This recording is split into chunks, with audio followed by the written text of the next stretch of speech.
Saudari dan saudara sekalian yang terkasih, dalam berbagai kesempatan ketika ada orang bertanya atau menyampaikan sesuatu, kadang-kadang saya justru malahan menyampaikan kata atau kalimat yang barangkali tidak diinginkan. Ketika ada seorang yang ingin masuk, bergabung dalam gereja Katolik, ingin belajar tentang agama Katolik, saya mengatakan, ngapain? Nggak usah, berat.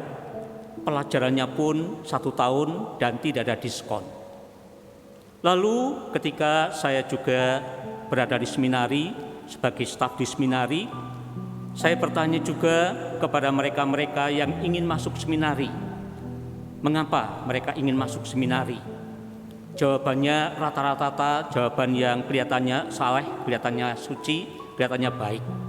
Salah satunya ada yang mengatakan misalnya demikian, saya ingin hidup rukun, hidup damai seperti para romo, para suster, para bruder. Saya mengatakan, siapa bilang?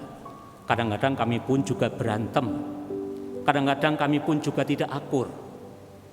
Lalu ketika saya harus menerima mereka-mereka yang ingin bekerja, bergabung di yayasan di tempat saya pernah bekerja waktu itu, saya mengatakan dengan terus terang, pikirkan baik-baik. Tugasnya tidak ringan, sudah begitu gajinya pun juga masih di bawah standar.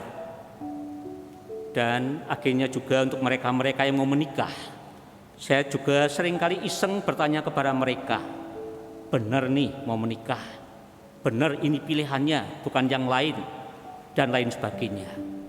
Kenapa saya seringkali melontarkan kalimat-kalimat seperti itu? Tentu menjadi suatu ajakan supaya kita melihat lebih dulu, lihat kembali motivasi kita. Jangan sampai kita menentukan pilihan karena hanya kesan sesaat yang seringkali justru malah menyesatkan kita.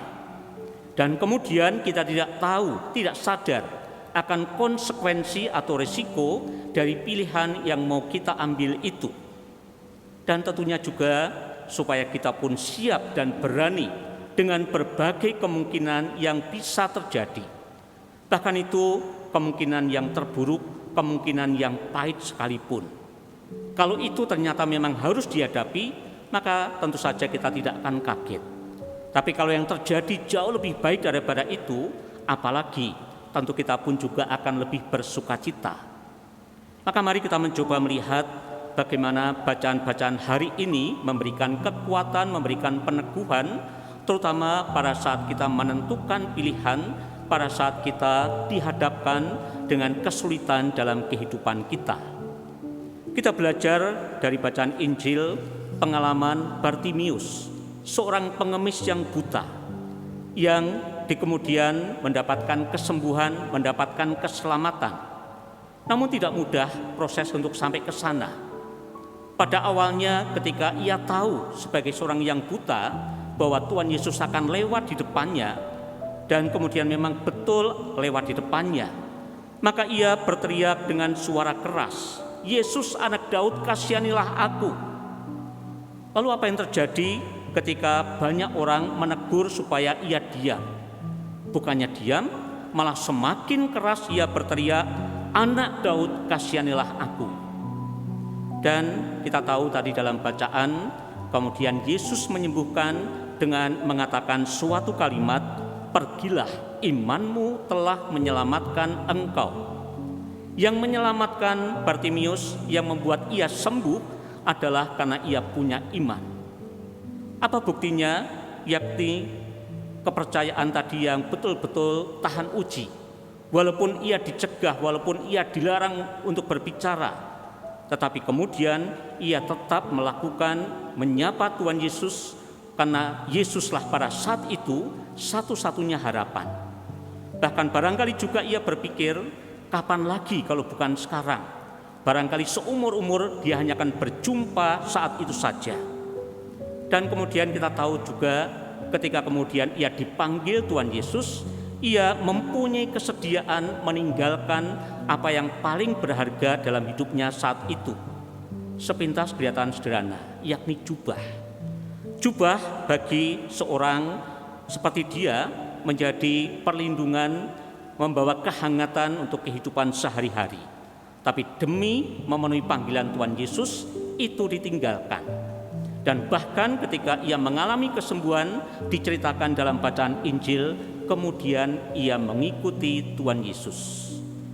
Itu satu contoh bagaimana kita harus memperjuangkan apa yang ingin kita capai, apa yang kita harapkan, apa yang kita inginkan tadi itu.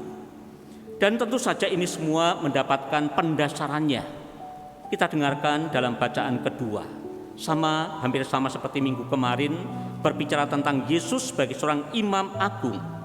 Imam agung yang mengerti kita, merasakan dan ikut menanggung kelemahan-kelemahan manusia kecuali dalam hal dosa. Jadi itu yang menjadi contoh bagi kita. Tuhan Yesus pun juga merasakan hal yang sama seperti yang kita rasakan.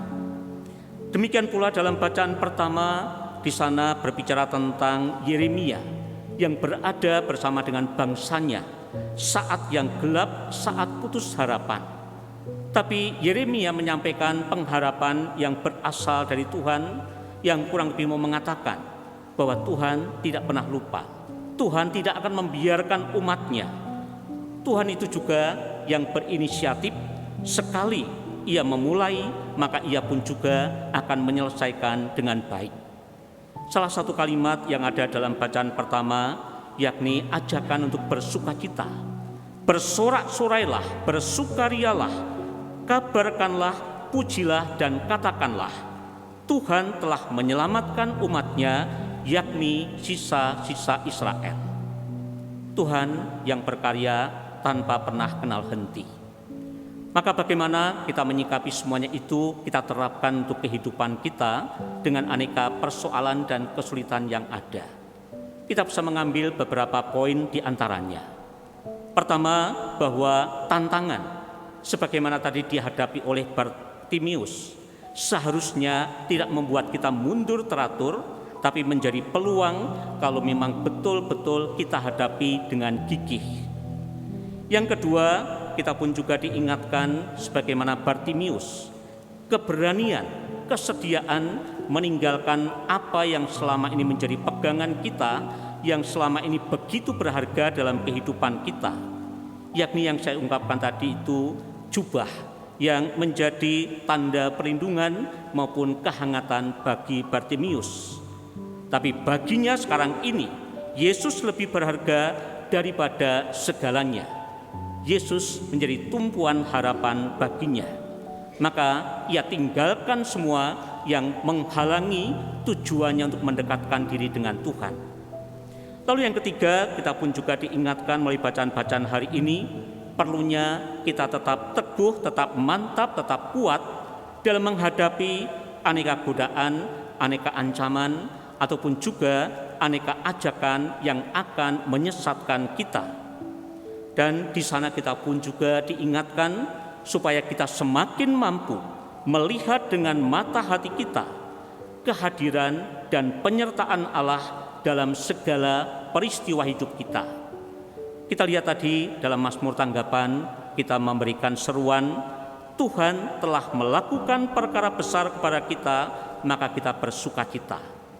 Pada kenyataannya tidak henti-hentinya Tuhan melakukan begitu banyak perkara besar dalam kehidupan kita.